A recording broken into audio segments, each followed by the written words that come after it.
अस्सलाम वालेकुम। आज हम पढ़ेंगे एंडोप्लाज्मिक रेटिकुलम को, जो कि सेल का मैन्युफैक्चरिंग एंड ट्रांसपोर्टेशन सिस्टम है।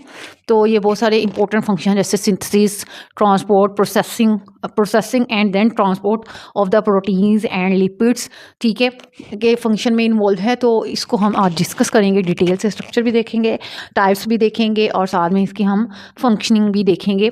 तो लेट्स स्टार्ट आवर लेक्चर। सबसे पहले हम इसकी डेफिनेशन देखते हैं। तो इसकी डेफिनेशन क्या है? एंडोप्लाज्मिक रेटिकुलम एक नेटवर्क है मेम्ब्रेनस ट्यूब्यूल्स का और साथ में फ्लैटन सैक्स है। फ्लैटन का मतलब चिपटी हुई, ठीक है, चिपटी सैक्स थैलियों का और ट्यूब्यूल्स का। ट्यूब की जो और छोटी फॉर्म होती है ना, उसे हम ट्यूब्यूल्स बोलते हैं। जैसे फाइबर की जो छोटी और बारीक, अगर आपको फाइबर्स नज़र आते हैं, फाइबर से भी बारीक फाइबर्स जो होंगे वो फिब्रिल्स कहलाते हैं। और जो ट्यूब्स हैं उनकी और टाइनी और नैरो फॉर्म जो होगी वो क्या कहलाएंगी? ट्यूब्यूल्स। समझ आ गई? हाँ जी। तो एंडोप्लाज्मिक रेटिकुलम जो ER होता है वो क्या है? एक नेटवर्क है मेम्ब्रेनस, मेम्ब्रेन, ऐसी ट्यूब्यूल्स या ऐसी सैक्स जिनके ऊपर कोई ना कोई जली हो, ठीक है, किसी मेम्ब्रेन से इंक्लोज्ड हों। साथ में फ्लैटन इसकी सैक्स हैं जो कि पूरे साइटोप्लाज्म में एक्सटेंड हुई हैं, ठीक है। ये जो स्ट्रक्चर है ER, ये पूरे साइटोप्लाज्म में एक्सटेंड हुआ होता है। जब सेंटर में ही न्यूक्लियस होगा तो ये पूरे सेल में ही जो है एक्सटेंड हुई होती हैं। उसके बाद इसको डिफ़ाइन करते हैं ऐसे कि ये जो है न्यूक्लियर इनवेलप के साथ कनेक्टेड होती हैं, ठीक है। इन न्यूक्लियस की पेरी न्यूक्लियर स्पेस के साथ आगे कंटिन्यू हो जाती है एंडोप्लाज्मिक रेटिकुलम, जिसमें स्मूथ भी होती है और जो है रफ एंडोप्लाज्मिक रेटिकुलम भी होती है, दोनों तरह की। अभी हम इसको कलेक्टिवली एंडोप्लाज्मिक रेटिकुलम ही बोलेंगे। हाँ जी। और इस पूरे ट्यूब्यूलर स्ट्रक्चर ने, नेटवर्क ने क्या करना है? ट्रांसपोर्ट सिस्टम के तौर पे एक्ट करना है।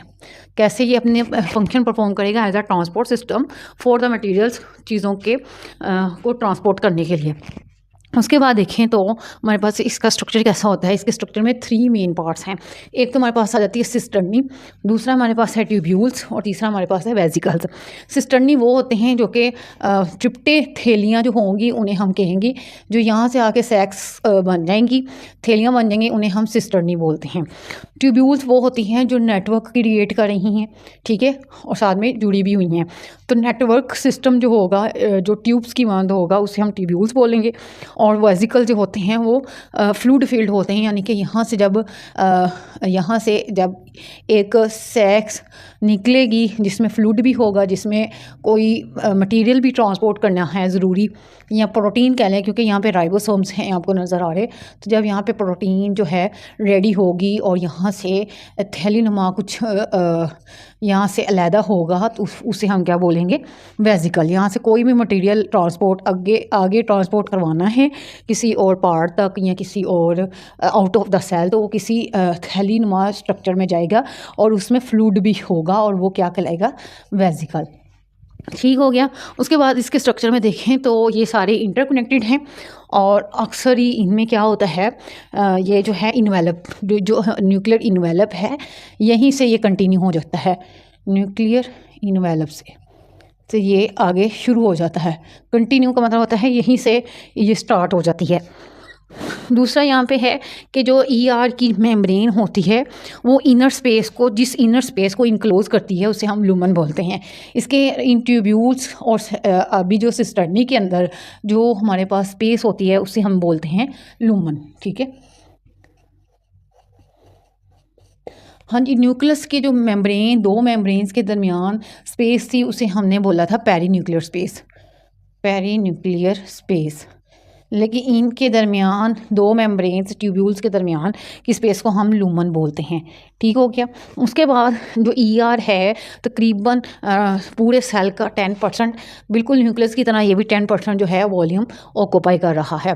ठीक है, यहाँ तक आपको समझ आ गई। नेक्स्ट हम देखेंगे टाइप्स ऑफ एंडोप्लाज्मिक रेटिकुलम। एक होती हैं रफ एंडोप्लाज्मिक रेटिकुलम, एक होती हैं स्मूथ।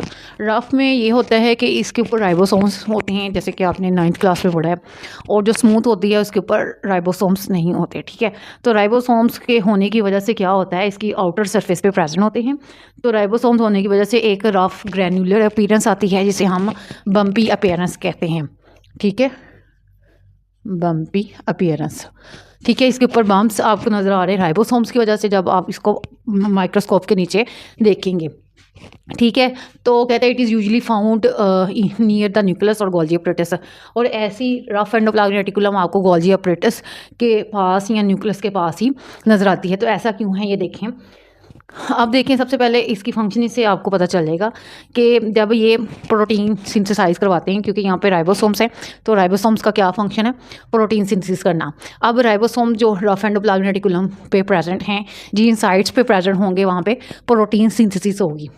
उसके बाद जो न्यूली फॉर्म्ड प्रोटीन्स होती है उसको वो कहाँ चली जाती है, रफ एंडोप्लाज्मिक रेटिकुलम के लुमेन में चली जाएगी और वहाँ से आगे मज़ीद सेल्स के मुख्तलिफ पार्ट्स की तरफ ट्रांसपोर्ट की जाएगी। ठीक है, आगे ये गोल्जी अपरेटस की तरफ जो है जाएगी। कैसे, सबसे पहले तो इसकी मॉडिफिकेशन होगी inside the rough endoplasmic reticulum.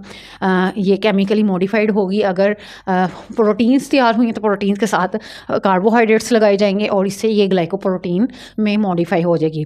या फिर लिपिड्स लगेंगे तो ये लिपोप्रोटीन में कन्वर्ट कर दी जाएगी, मॉडिफाई कर दी जाएगी।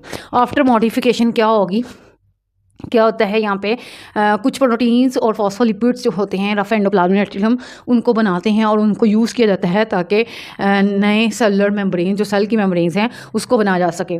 तो मॉडिफिकेशन प्रोसेसिंग होने के बाद आगे मुख्तलिफ पार्ट्स सेल के डिफरेंट पार्ट्स की तरफ कब जाएगी, जब वो कौन से पार्ट्स हैं, मेनली ये गोल्जी अपरेटस के पास जाएगी। गोल्जी अपरेटस के पास जाने के बाद ये या फिर सेल में जिसको ज़रूरत है वहाँ पे इसको इस्तेमाल कर लिया जाएगा, या फिर आपको पता ही है सेल से बाहर एक्सपोर्ट कर दिया जाता है। तो डायग्राम को समझ लेते हैं। सबसे पहले ये देखें, एक रफ एंडोप्लाज्मिक रेटिकुलम यहाँ पे ड्रा किया गया है, उसकी ट्यूब्यूल्स ड्रा की गई है, ट्यूब्यूल। ठीक है, अब यहाँ पे जो है यहाँ पे जुड़े राइबोसोम ने यहाँ पे क्या बनाई, यहाँ पे पॉलीपेप्टाइड चेन, जिसे हम प्रोटीन बोल रहे हैं, वो बनाएंगे। पॉलीपेप्टाइड प्रोटीन ही होती है। ठीक है, उसके बाद इसकी मॉडिफिकेशन के दौरान क्या होगा, इसके साथ कार्बोहाइड्रेट्स वगैरह अटैच होंगे। ठीक है, उनके साथ उनको ऐड किया जाएगा। ऐड होने के बाद ये फिर इस तरह से जो रफ एंडोप्लाज्मिक रेटिकुलम है वो यहाँ से पिंच होता जाएगा और यहाँ से बर्ड ऑफ हो जाएगा।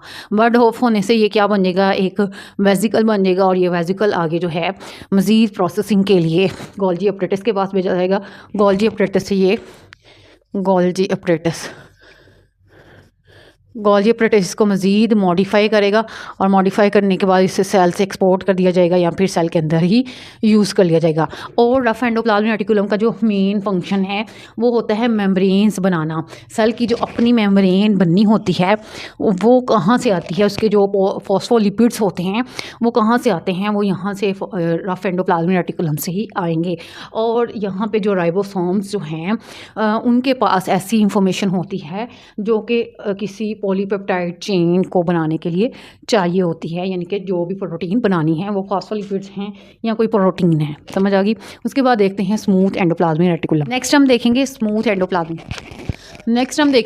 Endoplasmic reticulum. सबसे पहले इसका स्ट्रक्चर देखें तो इस तरह से ये ट्यूब्सनुमा स्ट्रक्चर होता है जिसके ऊपर कोई राइबोसोम्स वगैरह नहीं होती, तो इसे हम ट्यूब्यूल्स बोलते हैं।